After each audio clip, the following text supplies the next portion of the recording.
They don't want to try and go as, I wouldn't call it reckless, but the risk versus reward aspect certainly came into play for Elevate, and it just did not pay off this time around. They needed to fall back to what they know, what they're comfortable on, what we saw them play already. Well, Rival are 2 games away right now from moving on to face Enix in the next round of the Gauntlet. Rival, though, only need this 1 game, so with the Bracken ban off the table, it's over to Rival again. Do we expect...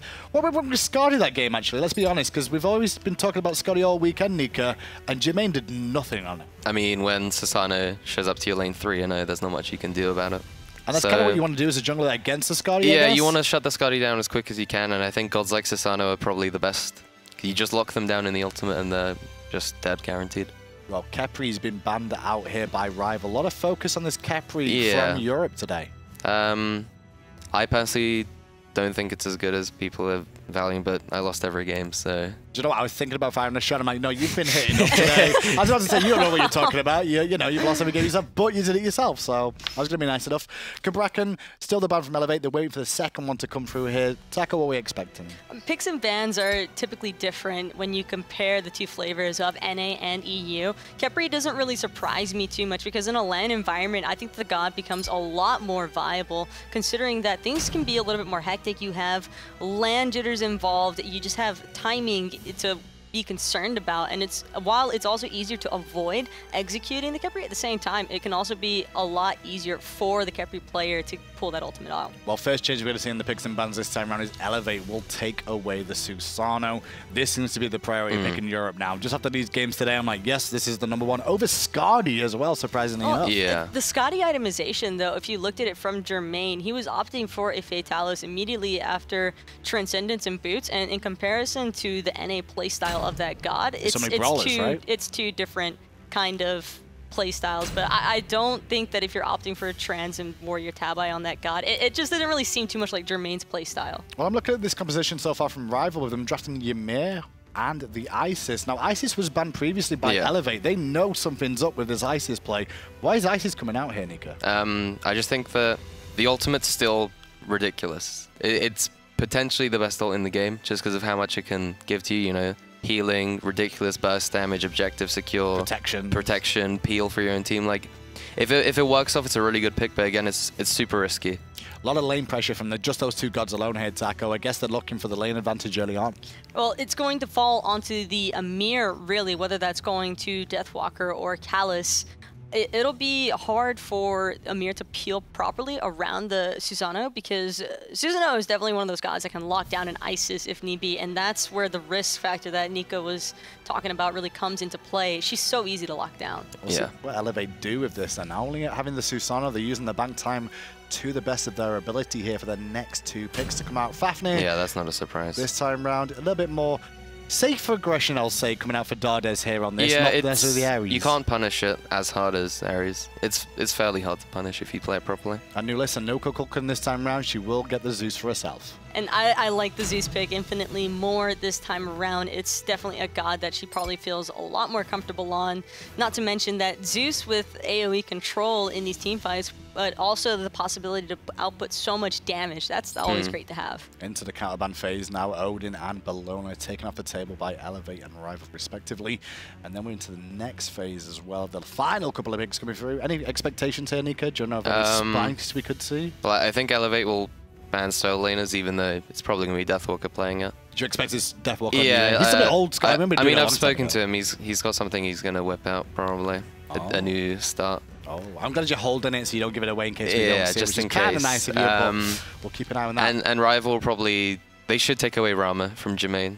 It's definitely... Well, they could just, like, pick it themselves, but... Pick Rama themselves, or take just to get Jermaine away from It's his strongest god. It's the god he's, like, known for, pretty much. Although he's got his and her there. That's not too bad either. Yeah, like the Rama ban. Ramaban indeed. Elevate now have the option here. I feel as though anybody who plays EU ranked probably knows that Jermaine is the Rama. Exactly, and on top of that... Is he the Marvels of Europe? Is that what we're discussing him as? Marvels is nothing compared to Jermaine. Wow. Yeah, I said it. There's a video coming out about that. Oh, God. I'm sure Marvels he's going to snipe an EU game of Nika's. I mean, I played an EU tournament with the Marvels and he couldn't hit anything. Who is Jermaine? Question mark is the title. Scotty for Rival. Look at how far Scotty fell from being consistently picked to 1 bad game, and she's now 4th pick And there's the Anha from Elevate.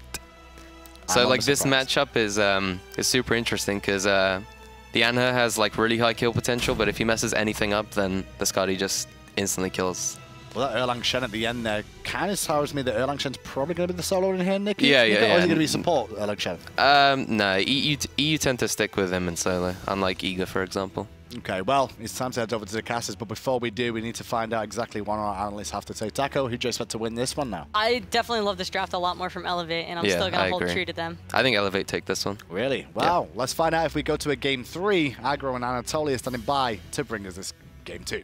So just like game 1, Toli, I look at Team Rival's draft and I see pressure, pressure, pressure. Yeah, that has pressure. And oh, that has pressure too. Yeah, they all have pressure. That seems to be all Team Rival really cares about. And great control as well. This is such an old school draft of the Thor Isis between the jungle and the mid synergy. We're going back to like Season 1, Season 2 style, and I like this idea and mindset. But Elevate, they're still going for, like you mentioned before, also a lot of early aggression here. You got this Osiris in the soul lane, Susanoo in the jungle. We saw what Fails was able to do with it, which is why I believe Team Rival actually take away the Isis to make sure that Elevate doesn't have that on Alyssa to synergize all this CC. Yeah, and Elevate banned away the Isis in game 1, even though it was Nulissa who had a great showing on it. Wolfie has shown time and time again that he can take the Egyptian mage and play it to a very, very high level. But Elevate listened to you, Toli. They said, we're not going to ban Susano. We're just going to take it right away from Ice Ice Baby. And it makes sense here to be able to do so. We saw what he was able to do in the first game against Lion Guard Esports, just all over the map as well. This guy has such high mobility off of his passive, 4% additional movement speed per ability that is on cooldown. So as long as you're spamming abilities in the jungle, you clear a speed buff, you're all on cooldown, well, you're going to get to the lane very quickly. Sure, no problem at all there. And then Osiris in that solo lane for Elevate up against the Erlang Shen. So for a while during Season 3, it was, we need pressure in the solo lane. Oh, easy, we just pick Erlang Shen. For the majority of Season 4, Erlang's been on the wayside, and it's been Osiris being the one that you need to pick if you want pressure. The real question is, who gets more in this matchup? Some gods just come in and out of season. You know, what's hot right now? There needs to be like a magazine of like what's in right now for SMITE gods. The meta magazine. And Osiris is definitely in right now. And one of the most aggressive gods you can play in that solo lane, has a lot of pressure, also has a lot of defense mitigation with a passive. Every missing fragment not only gives you physical defense, but now with the buff, that magical defense, so you can synergize very well once you start rotating to these team fights, surviving against the mages. So how does he do in lane up against Erlang Shen? Because they fit kind of the same role there of pressure lane bully. So the thing is, they're both going to clear rather effectively with their lane clears and the fact that they both have these cleaves in their in-hands, but Osiris with his passive is going to be able to absorb that damage more effectively than the Erlang Shen. Up until Erlang Shen gets more items in the form of offensive items because of the proc off of his dog. Now, that's not normally the case for a lot of Erlang Shen players. They won't necessarily go for the Chin Size or the Executioners, but for Team Rival on Deathwalker, you never really know what his mindset is, especially on Elevate no numbers. These two specific solo lane players will go off the chart and the wall for their builds. You can never tell what Deathwalker is going to bring to the lane. I mean, last time we saw him last year at the group stages, I think he built Frenzy Chalk whenever Hog was the big thing. Yeah, you can't see Toli's face, but Toli's face basically says it all. He's not scared to do anything out of the ordinary in that solo lane. But again, I'm looking at the junglers for this matchup, Toli. It was Ice Ice Baby who really set it all in motion for Team Rival in Game 1. Question is, can you do the same on this Thor in Game 2? It has a lot of mobility in the form of the global pressure. You know, you're able to use that ultimate in the Gold Fury pit, bounce between the dual lane or mid, or vice versa. Focus on the solo lane and then just use that ultimate around the Fire Giant cave and look for ways to make sure this Erlang Shen takes advantage of the aggressive Osiris. Ice Ice Baby dictated the pace of the first game. The question is, with the Isis in mid, can he do the same in game number 2? Skadi made it all the way to the 4th pick there for Team Rival. Why do you think that is? Surprisingly enough, Skadi's been highly prioritized by a lot of teams, but in this game specifically, we haven't seen the same exact style. It seems to me like they wanted to prioritize their 3v3 for both teams. You know, you have the Ymir, Isis, and Thor on Rival, Susanoo, Fafnir, and Zeus on the other. But unfortunately for Elevate, they instead take away some solo lane options in their secondary ban phase instead of the Skadi. Probably a slight undersight, I would say, by Elevate, trying to make sure that no numbers wasn't going to have too much of a bad matchup in the solo lane with the Osiris. And then on her, the selection here for Jermaine. Jermaine's usually the big talking point when it comes to Elevate. Everyone mentions the Bruise brothers in that duo lane. Dardez, as you can see on your screen right there, Fafnir is Dardez. Like, that is the character for Dardez. If he gets a choice, he's playing that Fafnir almost every time. Talk to me about this on her selection, though. You see Rival banned away Jermaine's signature ROM. Do you like this pick up against the Scotty?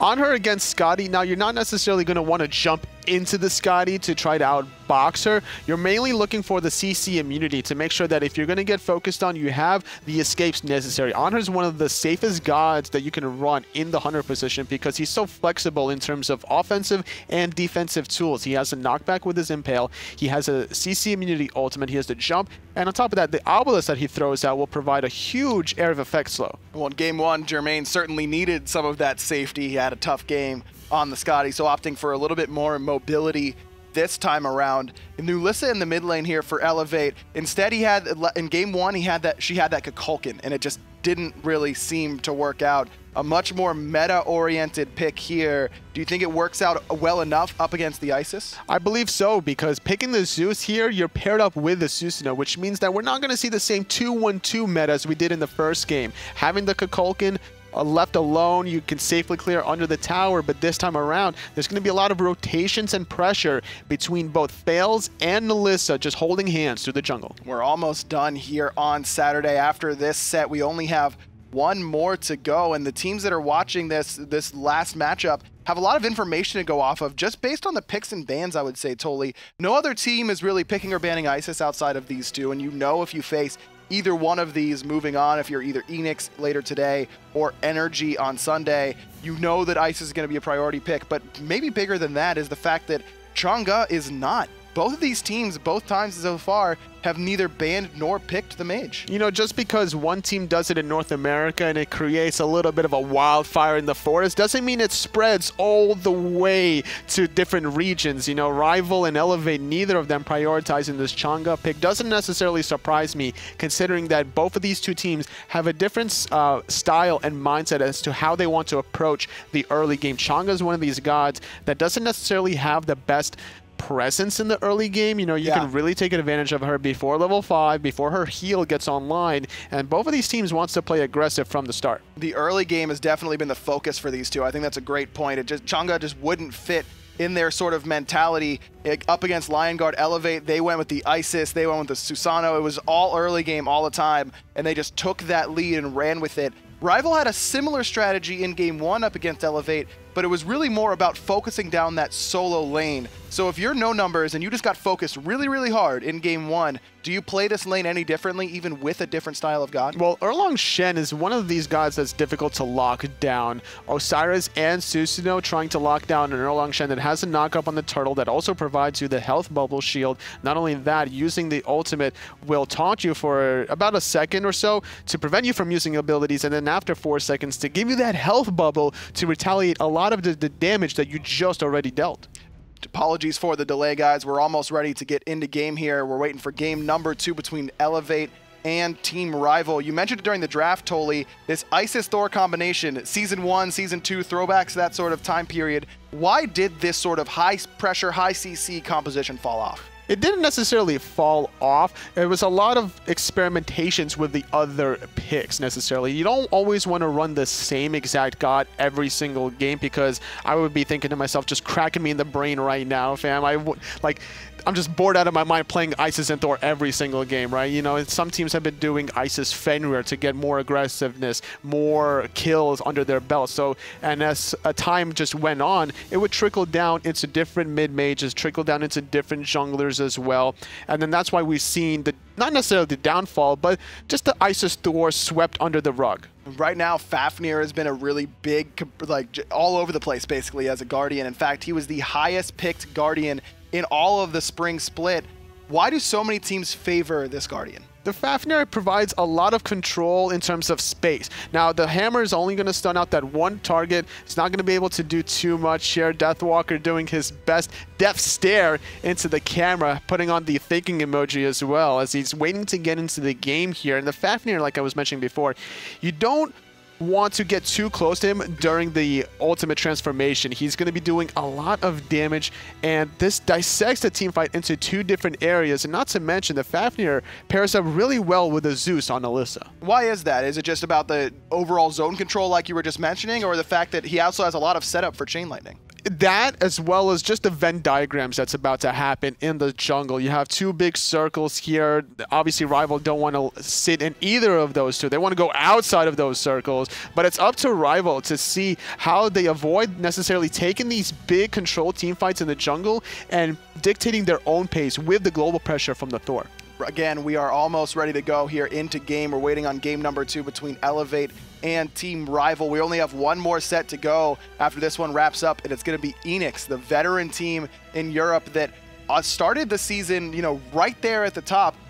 Trickled down, now they're sitting at the 4th seed, but they're going to be a tough task for whoever comes out of this matchup. It was a seesaw between a lot of teams in the Europe standings here. Enix took off, Energy staggered a little bit, then Energy just started rolling on top of everybody, and now Energy are that final boss for the European Gauntlet, and we'll see them be playing tomorrow. That's right. Energy, they're going to face the winner of Enix and the winner of this set right here. United, they already have their matchup. They're going to be up against Soar on Sunday, and then we get those cross-region games that I love to watch so much. Both the NA and EU winners and losers will play off against each other. We have 3 spots to go to Masters here, and that's going to be the 2 winners. Those will play just for seeding on Sunday, and then that wild card matchup. Only one of those 2 regional losers is going to end up going to Masters. And not only that, that wild card matchup is a best of 1. So not only are you getting 2 different styles between North America and Europe and 2 different regions and metas, where we see Chang'e here, Scotty there, but we're going to see it in just a best of 1. Everything,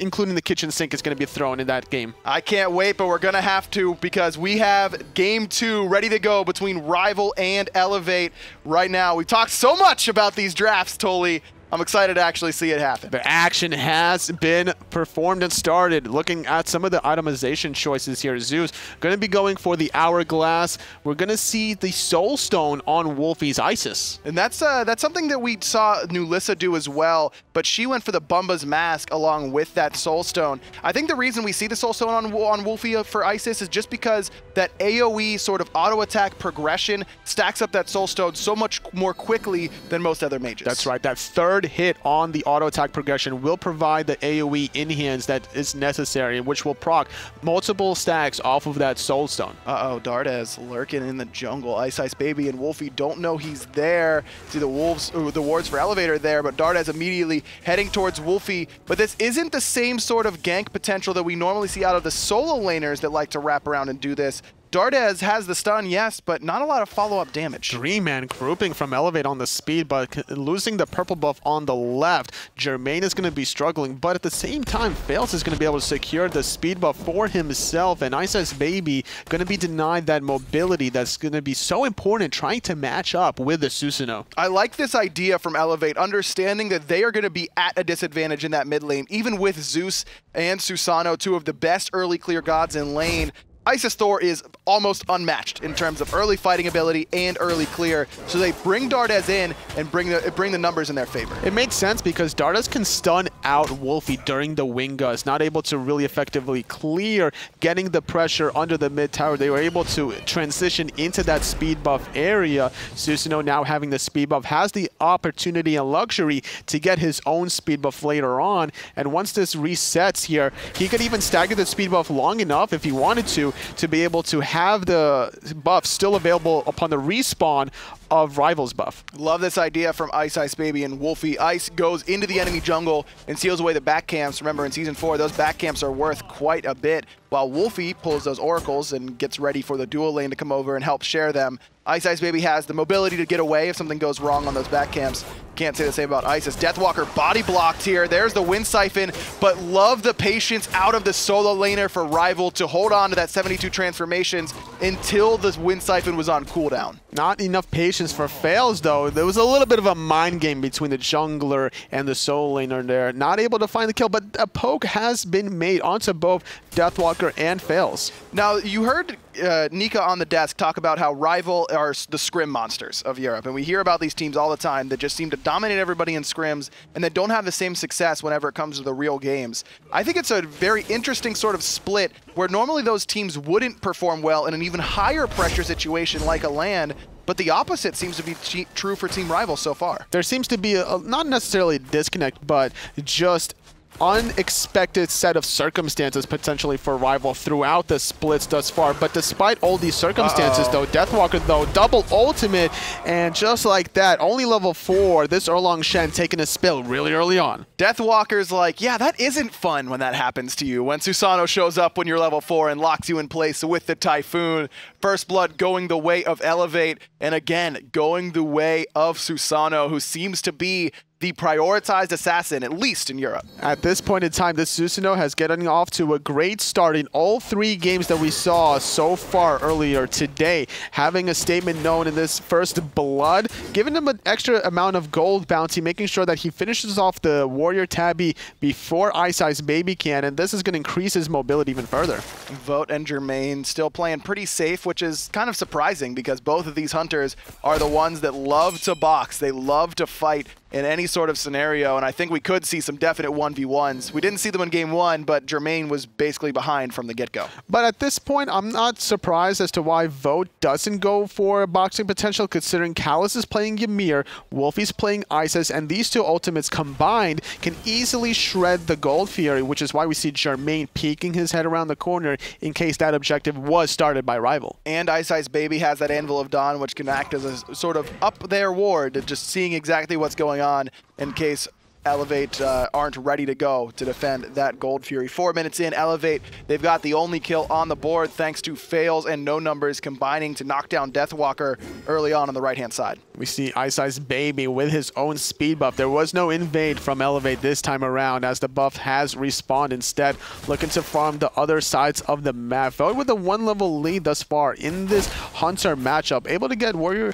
the 2nd tier of his Tabby, making sure that he has that slight advantage over his on-her opposition. And again, that goes back to the buff invades that Elevate got on that left-hand side, but that lead that Vote has, you can say basically the same for no numbers on the right-hand side because Elevate has been prioritizing those buffs. Elevate do not get the same amount of pressure that Rival had in game 1 in the enemy jungle. Ice is able to secure his own speed, Deathwalker his own blue. No real invades on the first respawn, at least on the right-hand side. Callus doing a little bit of poke onto Dardas. Wolfie gonna get stunned out. Surprised to see no follow-up from Wolfie after the freeze from Callus. Obviously, Spirit Ball, as the further the Spirit Ball travels, the more damage you're going to be doing, so you have plenty of time to take advantage of the long CC from the Ymir. Well, you talked about it, Toli, and Rival's trying to do it. Gold Fury started up. It's called, you're tagging, it fails, knows what's going on. Circle of Protection is down, and it will secure the Gold Fury, but a big Typhoon is waiting for them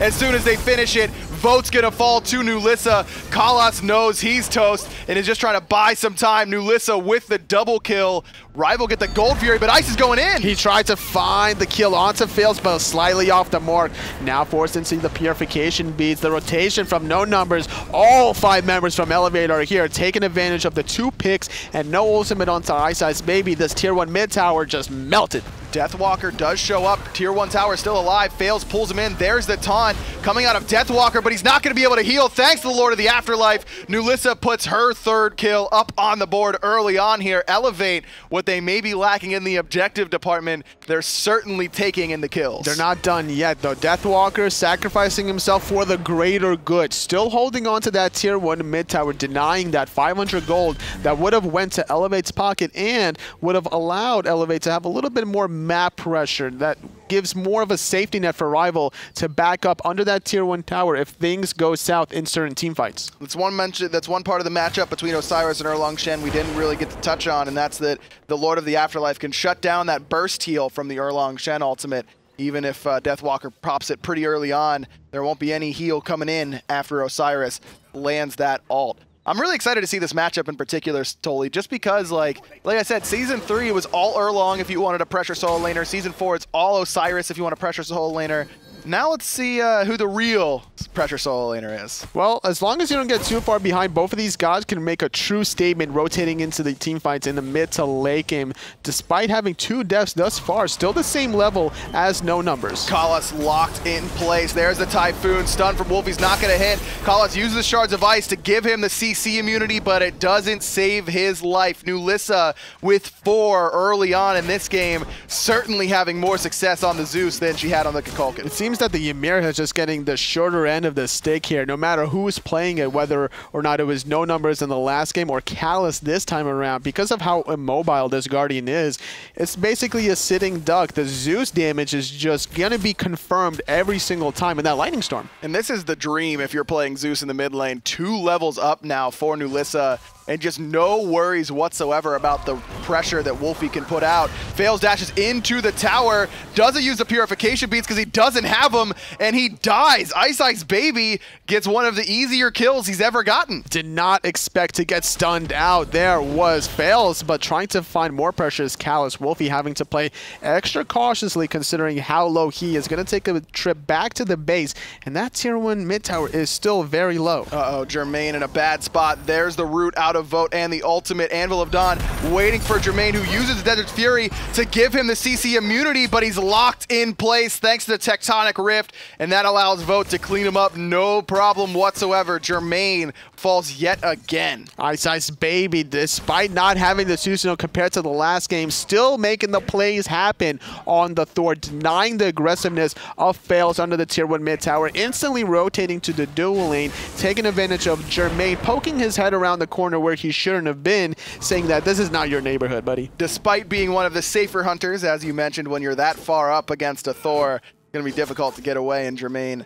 not quite able to do so. Rival right there with Elevate, despite being down 3 kills, 5-2. Their farm game has been pretty solid thus far. Absolutely, just taking advantage of the tower pressure that they had on Rival, was able to get that gold here, which is still keeping them in the game, despite the experience slightly not in their, or actually it is in their favor, about 675. Not too much to write home about, but it's still a little bit to make sure they're staying relevant. Again, it's Rival seems to be focusing this left-hand side early on, invading there early, making sure Vote can get an early kill. Whereas Elevate, they're on the right-hand side. No Numbers has a 1-level lead, but Vote, he's got a 2-level lead on that left-hand side. No Numbers getting stunned out by Wolfie from a distance, but not too much damage on this level 10 Isis, despite all the penetration that she's been built into. We're seeing a lot of defenses coming out so far from No Numbers. Mark of the Vanguard right after the Warrior Tabby before finishing off what's going to probably be a height of the Nemean line. Very well, could synergize up against the lineup that Rival has drafted. Most Scotties do not go for lifesteal in their build. Deathwalker is going to return quite a bit of damage to himself with an auto attack based warrior like that. Though it could also be the Breastplate of Valor, just the standard cooldown option. CDR always nice for these warriors coming out of the solo lane. And it makes sense to potentially get CDR for the Osiris because every single ability you use gets you a passive stack, a missing fragment for that defense mitigation.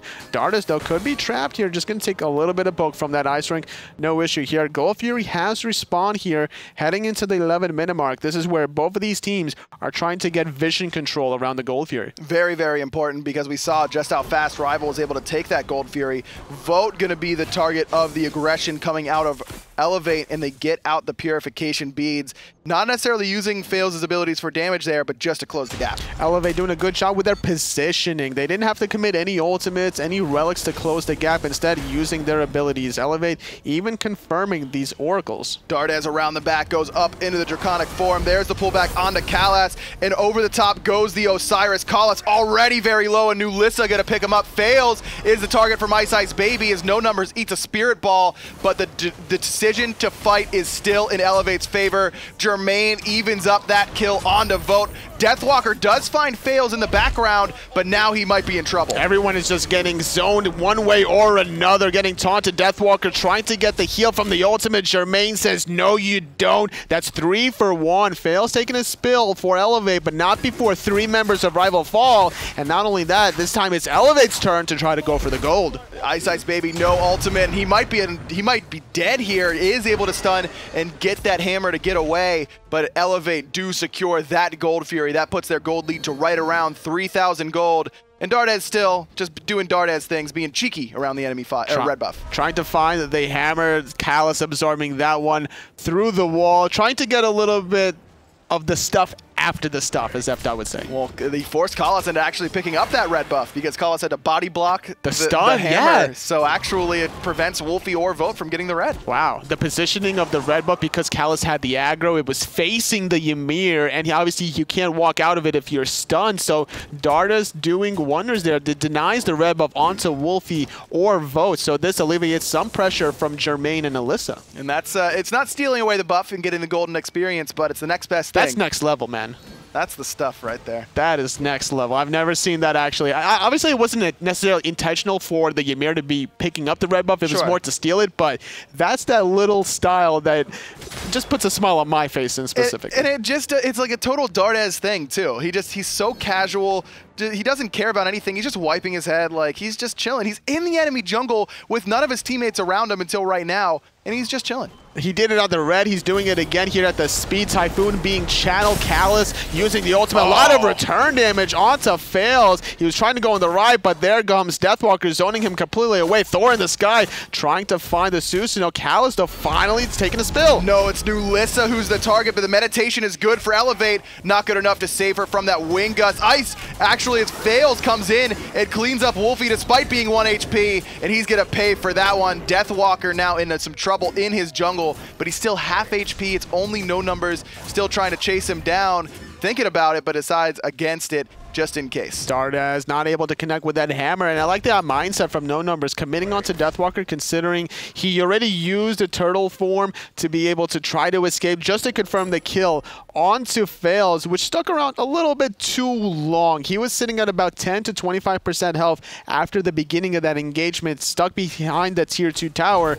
Didn't really matter though, it was a 2-for-1 in the favor of Rival. And I believe it was 2 for 2. Oh, Callus fell as well, the early target there for Elevate. And that always seems to be the target against Team Rival. Callus likes to play these immobile Guardians, and a lot of teams seem to really focus him down in these matchups. It doesn't surprise me because the Ymir is a very easy target. We saw No Numbers just getting completely manhandled. Ice Baby, they're rotating in the soul lane onto No Numbers. The passive is not available for No Numbers, so he can't walk through that wall. And there's that mystical mail of Deathwalker, gets it again. Sprint popped by Deathwalker. He really wants this kill on the No Numbers, but that hammer from Dardez stops him in his tracks. Sprint there for Deathwalker. Why do you think he picks this up? It's been a long time since we've seen Sprint in Season 4. It doesn't have the same kind of style that it has in Season 3 for the rest of your teammates. It does cleanse the slows, but you still could get slowed after the application of it, and there's a lot of opportunity for slows onto No Numbers. It's more of a probably disengage just to make sure you get out of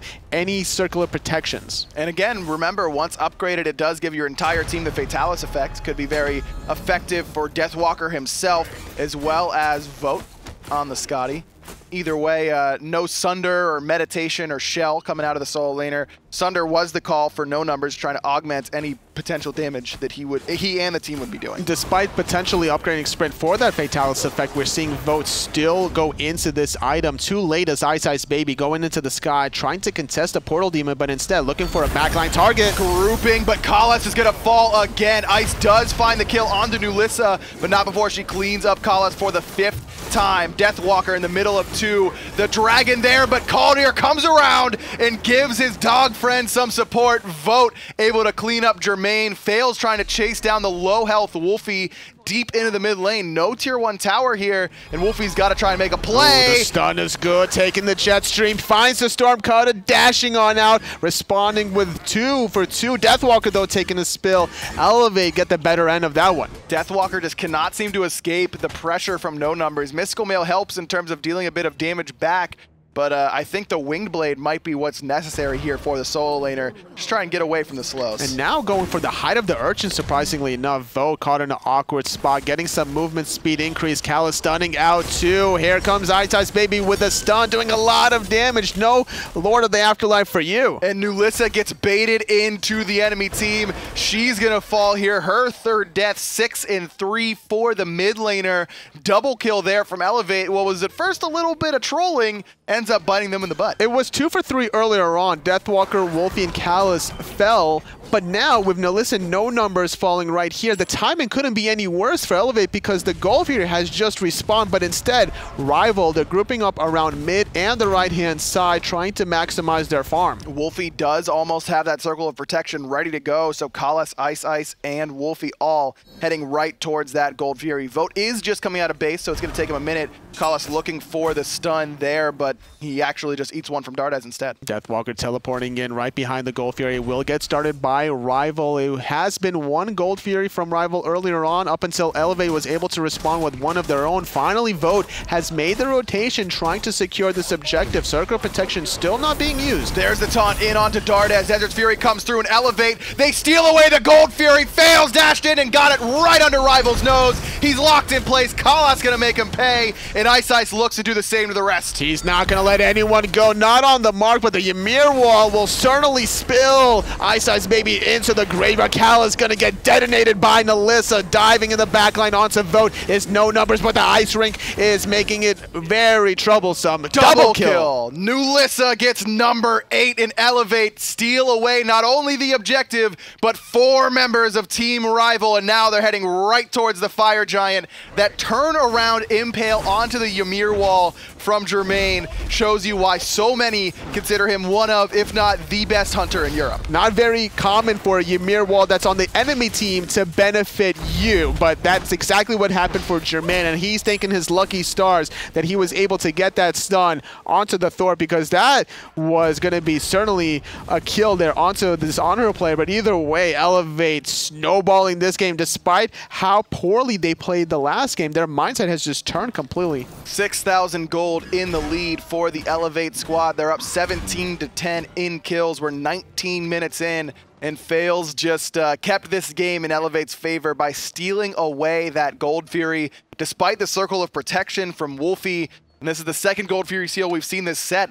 Game number 1, Callus did it on the Fafnir. So despite picking off no numbers in Nulissa earlier on around that speed buff area, we saw Vote rotate towards the soul lane just to push out that wave instead of rotating instantly towards that Gold Fury. Because of that disconnect, it took so long to rotate from the fountain back to the Gold Fury. This allowed to allow Elevate to get back in position to contest this Gold Fury, sneaking that one away. Plus the posturing from Rival was, we're going to burst the Gold Fury. There was no zoning. Deathwalker himself was autoing down the objective. And then when everyone came in, then it was like they were trying to fight. And you usually, if you're going to be fighting, you need someone to set that wall and zone them away. And it's one of those tilt responses, though. Fails caught in a bad geometry spot between the 2 different walls. Typhoon not gonna matter here, taking his life away. But the tier 2 tower does fall. Deathwalker and Ice Baby thought about continuing the aggression, but instead they allow Vote to try and push down this left-hand side. Teleport in from no numbers, denies Vote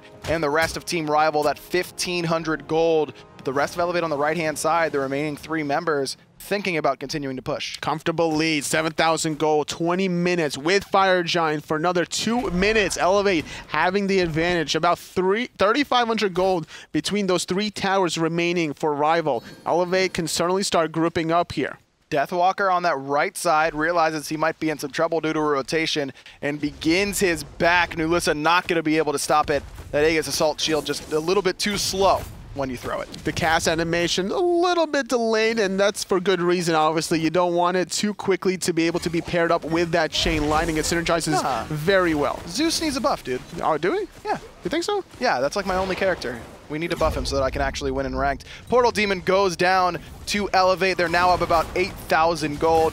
No numbers, pops right out, ready to fight, and I don't blame him. Fire Giant only on Elevate for about another minute and a half. Frostbound Hammer and 2 Sunders here.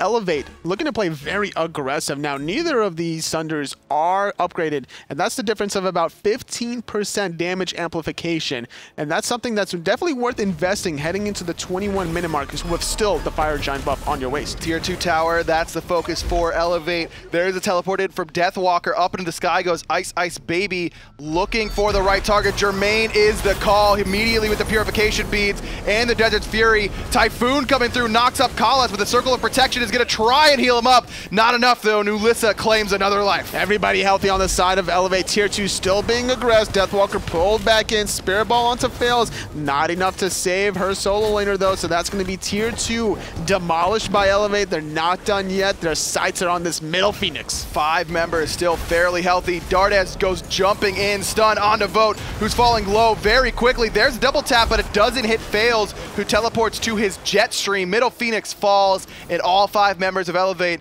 get to walk back and strip this left side jungle for Team Rival. Oh, just 2 more towers remain before they can go for this left side Phoenix. Elevate with a 10,000 gold lead. After they get these 2 towers, we'll sit at about 12,000 or so. Goldfear is going to respawn in about 10 seconds. Rival, despite winning the last game so convincingly, things are not looking too good for them in game number 2. And this game was pretty close, Toli, until right around that 19-minute mark you can see on the graphs. That's when the Gold Fury engagement happened, where Rival was trying to do it. Not only do Elevate take the fight, but they steal away the Gold Fury as well. And that was one of these tilt decisions being made by Rival. Like, man, we did the Gold Fury, they snuck it away from us. All right, we killed 1 member, we killed Fails. Let's see what happens. We got a 5-on-4. Let's just chase him down. And they certainly lost a lot of pressure and a lot of gold because of that. And that's always been what Rival's own self-diagnosed problem is the communication and just what the team wants to do as a whole, the macro game, if you will, and clearly still playing them a little bit down 12,000 gold right now to Elevate. It's just a game of seconds, and Vote took too long to get to that important Gold Fury, and the cyclical effects here to their downfall. Nice little stun from Dardas trying to protect his Sentry Ward, but no one else really around the corner to benefit with this Guardian little dwarf. Fire Giant has respawned. Dardas still doing a good job positioning himself to spot out any members from Rival around this corner. Fails has the Magai's Blessing ready to go in case of any CC. Ice Ice Baby up into the sky, but Elevate already got the objective. Nothing home whenever he lands down. Stun on Jermaine, and he's falling very, very low. There's a Circle of Protection as well, but Jermaine jumps out of it, turns around and hits Wolfie in the face, knocking him down. Fails, cleans up Ice as well. Kalas on the run, but the 2-man win Siphon set up Jermaine for the triple kill. The Hunter for Elevate leading his team to another victory. And this is why the honor was drafted for this Hunter player out of Elevate. He wants to play aggressive when the time is right. We didn't see the aggression out of him in the laning phase, but during these team fights, he's been making a statement, even laughing his way down the Titan room. Elevate